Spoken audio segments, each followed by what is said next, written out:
na nga pala ang date ng aking gaming room. Sabi ko nga pala dito, wala naman din magagawin dito. Kaya sabi ko talaga dito, wala mo na dito, papasok ka naman ng matrabado. Kasi ang gagawin naman dito, magliliya lang naman dito ng pader, tapos maglilason para di mamapinturahan na. Kaya sabi ko talaga dito, kaya ko naman dito magliya na saka maglason dito sa pader na to. Kaso nga lang talaga, napakahirap ka dito kasi kailangan talaga ito mano-mano. Balik kailangan din kasi talaga tumaliha. Gawa ng mga tasik ng mga semento, tapos kapag hindi talaga tinanggalin, tapos nagpintura kami, pwede yung lumobo. Kaya kailangan talaga sila maliya lahat. Bali madali na naman dito magawa ng mga dito. Gawa ng pagliliya, paglalason, tapos pagmasila, tsaka pintura na naman dito yung kulang para malipakulo yung mga gamit ko. At saka kaya ko na rin naman na yung gawin. Kaya sabi ko talaga dito, simula ka dito pagliliya para mamagan ako na matapos. Pero isa rin talaga kasi napakahirap gawin kasi parang kasi nakakangana sa kamay tapos sa leeg. Kasi panayoko ka tapos tingala na tingala. Bali isa rin talaga sa pinakamahirap na trabaho itong pagliliha na to. Kasi ito niyo naman no, bawat kanto talaga, bawat sulok, bawat mga patak or talsik ng mga semento, kailangan talaga matanggal natin. Para naman kapag kunyari nagpintura tayo dito, hindi mo siya mapangit na tingnan. Kasi naalala yung dati doon na ano, yung finishing ng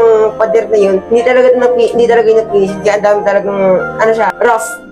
Magaspang talaga yung pader na yun, hindi talaga siya masyadong fino-fino. Kaya ito kailangan talaga, napaka-challenging nito gawa ng nakakangalay sa kamay, tapos sa leeg. Then syempre, bawat sulok talaga kailangan mo is-isin eh.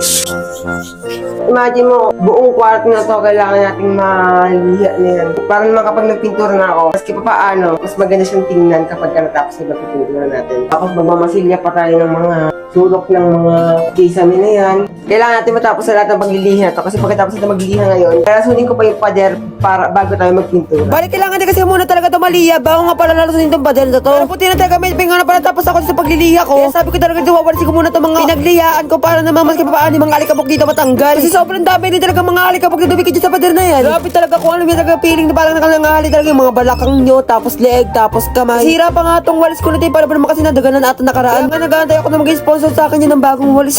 Kaya kung may walis kayo na, baka naman pwede naman padala sa bahay namin para naman magamit na akong bago. Hindi rin naman kasi ganun kamahal talaga yung walis na binili ko na yun. Parang siguro ay na talaga yung pinakamura na nabili ko sa shop na yun. At saka tingnan nyo naman no, kung gaano kadami talaga dito yung mga alikabok na natanggal ko. Diba? Ay, paano kung talaga hindi ko tinanggal yan? Di ba mawala na effect yung pagkalagalagay yung nalason? Parang nilagay ko na pala dito sa timba ito yung lason na to. Tapos sinaluan ko na rin siya dito ng tubig. Tapos ganito nga pala yung magiging effect niya kapag nilagay na rin siya dito sa pader na to. Parang umuusok siya na parang bumubulan na parang asito. Ganun. Kasi nga parang papatuyin talaga dito yung pinaka-pader na to. Gawa na pagkatapos kasi talaga ng pagka-finishing niya ito, medyo mamamasa-masa pa talaga yan. Tapos ito pang palaso na to, parang ito yung magsisilbing pang patuyo. Pero hindi ko lang talaga sure ha, parang nagbibida-bida lang talaga ako dito. Pero feeling ko rin naman talaga ganun na talaga yung pinaka-resulta niya rin talaga. Gawa na sa una kong kwarto, ganun nga rin pala talaga yung nakita ko rin talaga. Alam niyo yung parang namamasa-masa talaga yung pader ko na yun, tapos nilagay ko talaga ito parang nanunuyo na talaga siya. Mababago na rin talaga dito yung background ko na to. So, makikita niyo talaga dito yung background ko dati. Naglalagay lang talaga ko yun ng dead lights para naman mas maganda yung background ko. Pero ngayon talaga nag-iisip ka talaga ako kung anong pinakamagandang color talaga na ilalagay ko dito sa gaming room ko na to. Balik din sabi ko nga rin pala dito, kailangan ko na rin talaga matapos dito sa paglalaso ng pader ko na to. Saka buti na talaga ito, dabil ko talaga itong laso na to, sakong-sakto rin talaga sa kwarto ko na to. Abay, walang labis, walang kulang talaga, sakong-sakto talaga yung pagkabili ko na yun, parang talagang sinukat. Bali, wag niyo pala lalagay ng puro, kailangan talaga lalagay siya ng tubig. Kasi nga, kapag nilagay na siya ng tubig, parang,